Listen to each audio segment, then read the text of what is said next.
Real Madrid are undoubtedly the biggest club in the world and the kings of the Champions League, with 8 of those trophies being won in the 21st century alone, and 3 of them being won in back-to-back-to-back fashion between 2016 and 2018. Real Madrid created Dynasty, and it was on display for every football fan to see. However, in the 2018-19 season, Real Madrid's dynasty was ripped apart due to a multitude of reasons, but the main one was surprisingly being defeated by a club outside the traditional top 5 European leagues in the Netherlands, Ajax. So how dominant was Real Madrid's dynasty, and what happened that led to their dynasty being destroyed by the Dutch Giants of Amsterdam? Well, let's take a look. So to start this off, I think it's important that we cover how Real Madrid's dynasty even shaped up in the first place. So throughout football history, Real Madrid were the definitive kings of the Champions League, winning 7 of them in the 1900s and 2 in 2000 and 2002. However, in between the seasons of the 2002-03 season to the 2012-13 season, Real Madrid failed to win a Champions League another time, and they were on a 12-year drought of not being able to lift Europe's biggest prize. But in 2014, things changed for Real Madrid. As they had to face a familiar foe they tend to get the better of, Atletico Madrid, in the final. And although they conceded early in the 36th minute from Godin, the captain, Sergio Ramos, scored an injury time header to equalize the final for Real Madrid and send the match to extra time, where goals from Bale, Marcelo, and Ronaldo would help Real Madrid lift the Champions League once again. But the dynasty didn't start yet. Rather, the seed was planted for it. Because in the 2014-15 season, where Real Madrid were the favorites to win the UCL back-to-back, all of us were prevented from having the first ever El Clasico Champions League final, as Real Madrid were defeated by Juventus 3-2 on aggregate in the semifinals of the Champions League that season. And then in the final, Madrid watched their bitter rivals Barcelona celebrate their 5th Champions League. However, after watching Barcelona celebrate, Real Madrid decided to lock in. And this is when the fruits of Real Madrid's labor truly started to flourish, and the dynasty started to be created in front of our eyes. In the 2015-16 season, Real Madrid would top their Champions League group that contained PSG undefeated, winning every game besides drawing one, and this would allow them to play Roma in the round of 16, where they would easily get by them 4-0 in aggregate. In the quarterfinals, things would get slightly more tricky for Madrid, as they had to play Wolfsburg, who are notoriously known for being European juggernauts, but they defeated Real Madrid 2-0 in the first leg, which came as a shock to everybody. However, prime Cristiano Ronaldo was activated in the second leg at home, and his hat-trick in the 90 minutes allowed Madrid to win 3-2 on aggregate and proceed on to the semis, where they would take care of business against Man City and win 1-0 overall to make the Champions League final, where they would take on Atletico Madrid again, their second time facing Atleti in the Champions League final in 3 years. This time though, Real Madrid got the better start, as Sergio Ramos scored in the 15th minute to give Real Madrid an early 1-0 lead, even though that goal would not have counted today with VAR because Ramos was definitely offside. The referee's paycheck must have been good that day if you're catching my drift. Anyways, Atletico Madrid did have the chance to equalize from the spot, but Griezmann uncharacteristically missed the penalty where the ball hit off the crossbar, and although Carrasco got on the score sheet to equalize the match, the final went to penalties where Juan Fran would hit his penalty off the post, and Cristiano Ronaldo, in typical Ronaldo fashion, buried his penalty as Real Madrid won their second Champions League on Atleti's hat top in 3 years, as they won this one on penalties. But this was only Real Madrid's first Champions League in the dynasty. There was still more to come, and obviously the next 2016-17 season was their next one. This Champions League campaign didn't get off to the greatest start though, as Real Madrid finished second place in their group, falling behind Borussia Dortmund by 2 points as they drew one more game compared to them. However, Real Madrid got a tad bit lucky with their draw as they got to play Napoli in the round of 16, where they would easily get past them 6-2 on aggregate. Following that, in the quarterfinals against Bayern Munich, a side who has haunted Real Madrid in the past, Ronaldo got the better of them this time single-handedly basically, as his 2 goals in the first leg away from home and his hat-trick secured in extra time in the second leg helped Real Madrid beat Bayern Munich 6-3 on aggregate. Ronaldo was simply inevitable at this time. I am inevitable.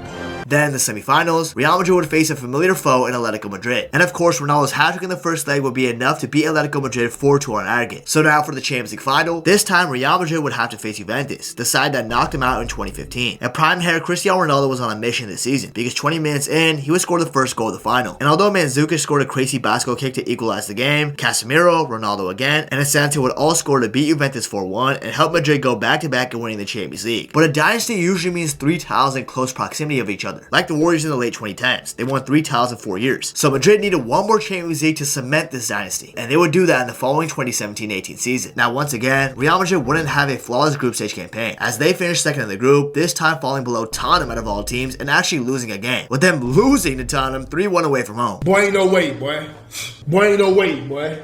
But that didn't matter too much in the end, because in the round of 16, Real Madrid would get by difficult opponents PSG 5-2 on aggregate, then would get by last year's finalists alongside them, Juventus Juventus in the quarterfinals 4-3 in aggregate, where they would low-key get a little lucky once again after being destroyed at the Bernabeu 3-0 until the ref gave a last-minute penalty to Madrid, which wasn't a penalty, and sent Buffon off for arguing with him. But we keep it pushing to where Real Madrid will play Bayern Munich in the semifinals as they won 4-3 in aggregate in the semifinals to move on to the final, where they would face the underdogs Liverpool that season. This was a highly anticipated matchup, with Liverpool looking to add their first trophy in the Klopp era, while Real Madrid desperately wanted a three-peat, and they would fulfill that promise to themselves. Because with Sergio Ramos purposefully fouling Mo Salah in my books, injuring him and forcing him to leave the pitch early on in the game, Real Madrid removed Liverpool's superstar throughout the season. Then, due to Karius failing to handle the pressure of the Champions League final, he made an awful mistake and gave Karim Benzema an easy layup of a goal in the second half to give Real Madrid a 1-0 lead. Then, although Sadio Mane would equalize the game from a corner kick, Gareth Bale would score an out-of-the-world bicycle kick in one of the biggest moments of his life to restore the Real Madrid lead. And he would score another goal later in the match as Karius fucked it up again. And Real Madrid would defeat Liverpool 3-1 on the night, ensuring that they three-peated the Champions League. The first time any team has done this since a certain Dutch club that we'll get to, Ajax in the 1971 to 1973 season, and Bayern Munich from the 1974 to 1976 season. It had been 42 years since anyone three-peated the Champions League, and Real Madrid accomplished that, thus stamping themselves as one of the most dominated dynasties football has ever seen. The only thing that could top this is if Real Madrid kept on winning a couple more Champions Leagues and equaled their record for winning 5 European Cups in a row, something Real Madrid did back between the years of 1956 and 1960. But the 2018-19 season did not go as planned. And now we've come to the present day of the story, where Real Madrid's dynasty fell apart in stunning fashion, with the main cause of this being the underdogs Ajax coming out of nowhere this 2018-19 season. So like I was saying, Real Madrid wanted to continue their dynasty and win 4 Champions Leagues in a row before they could get to their 5th. However, a lot of changes happened in the summer that pushed Real Madrid's plans of doing that back. First and most importantly, the legendary Cristiano Ronaldo, the greatest player in Real Madrid's history, decided that he wanted to try something else in his football career, something new and fresh, and made the remarkable move of joining Juventus for around 117 million euros in hopes of trying to help them win their first Champions League in a very long time. It's impossible to replace somebody as good as Cristiano Ronaldo for Real Madrid, but regardless, Florentino Perez would try, and they found their new number 7. It was Mariano Diaz. Bruh, Mariano Diaz, are we serious? This was Cristiano Ronaldo's replacement? Oh brother. Oh, brother, this guy stinks! But that's not it, because the manager that was the head of this Real Madrid dynasty, the legendary Zinedine Zidane, stepped down from the helm, and Julian Lopetegui took over. So not only did Real Madrid lose their best ever player in history, but they lost one of their best ever managers in history too, in the very same summer. It wasn't looking good for the club, but Real Madrid always had expectations placed on them, and they were still listed as one of the favorites to win the Champions League this 18-19 season and win 4 times in a row. Plus, the rest of the squad was still the same. They had Karim Benzema up top, who would carry Real Madrid in a later season to the Champions League and win himself a Ballon d'Or. They still had their captain Sergio Ramos, and had other veterans like prime Luka Modric, Dani Carvajal, Nacho, Toni Kroos, Marcelo, Casemiro, Gareth Bale, Isco. They had just signed Courtois at the time, a young Vinicius Jr. as well, etc. There were still heavy expectations on this Madrid side. But now let's introduce one of the other main characters in the story, AFC Ajax, the club based in Amsterdam, Netherlands, a place that I desperately want to visit. And no, not for the red light district, but just for the beautiful city views. Trust me.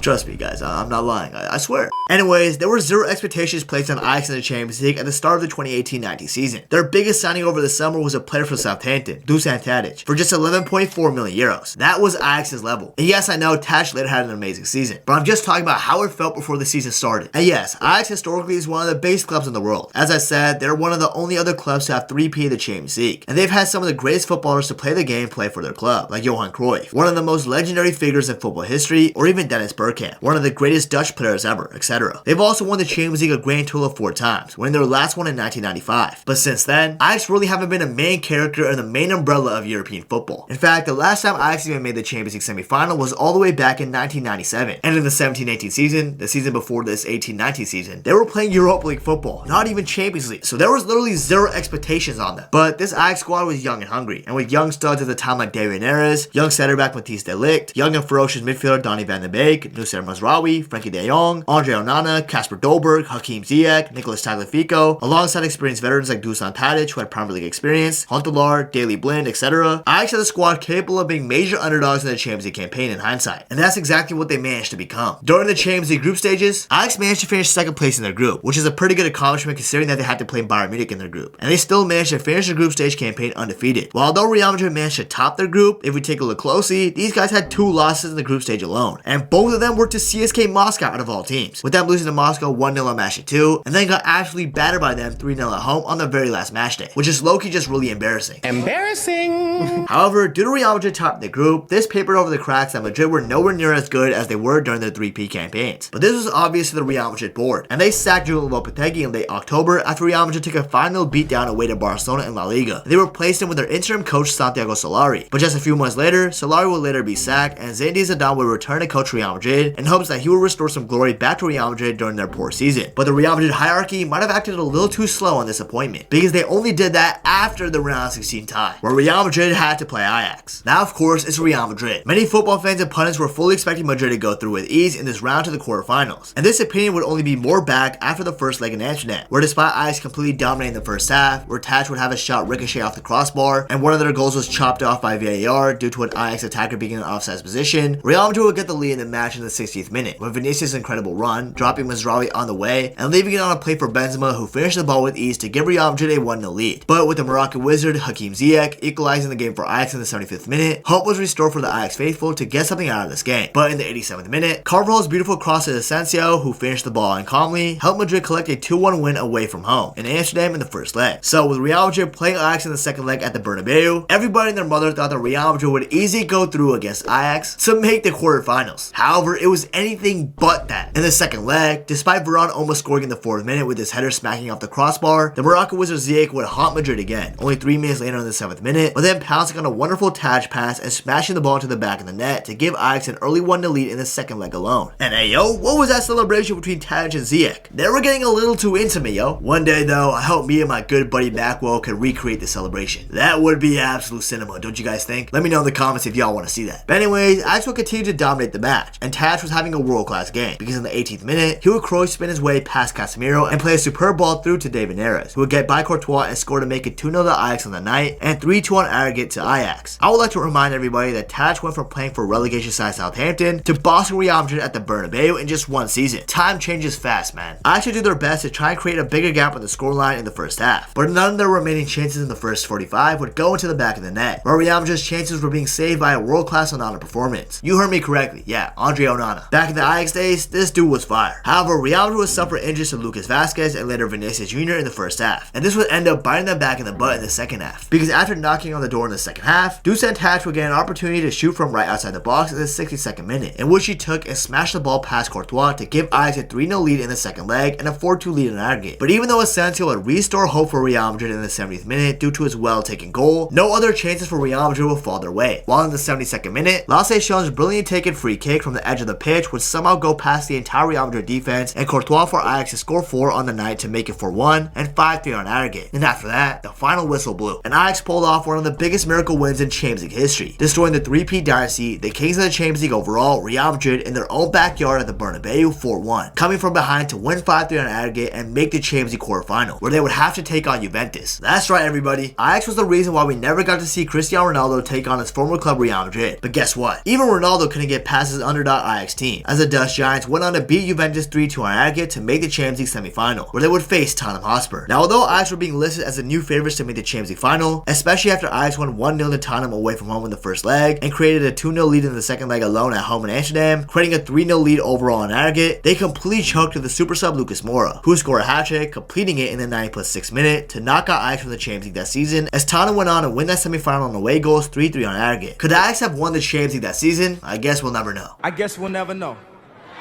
Wow, guess who actually won the Champions League this season? That's right, my club Liverpool, bruh. We came back for vengeance, baby. That's my club right there, baby. Let's go! Let's go, baby.